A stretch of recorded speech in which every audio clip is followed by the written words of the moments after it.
Hello, Selena here. I just wanted to take a moment, make a quick little video for you guys about why we meditate.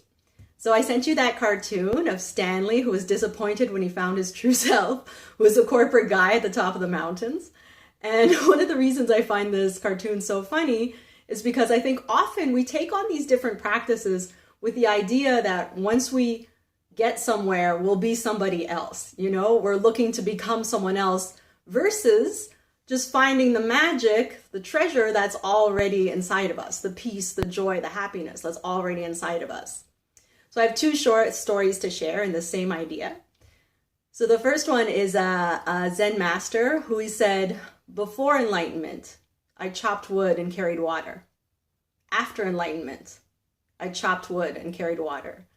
So the point there is that nothing really changes. What changes is your attitude. You still do the same things. You still live your life. You still carry out your tasks, but you do so with a state of joy, with a state of happiness, with a state of peace.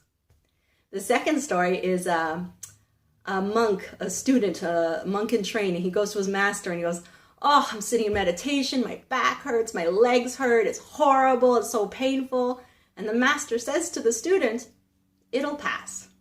And then like 2 weeks later, the student comes back to the master and he goes, "You were right. My meditations have been amazing. I'm so comfortable. I'm reaching heightened states. I have this feeling of bliss. It's incredible." And then the master says to the student, "It'll pass." So the concepts there being life is an ebb and flow. And you know, it's not going to be all good. It's not going to be all bad. Everything passes. And what we want to do is to get to a place where we can ride the waves with peace, with harmony, where we can have a sense of contentment inside ourselves no matter what is going on. One last story. There's a beggar.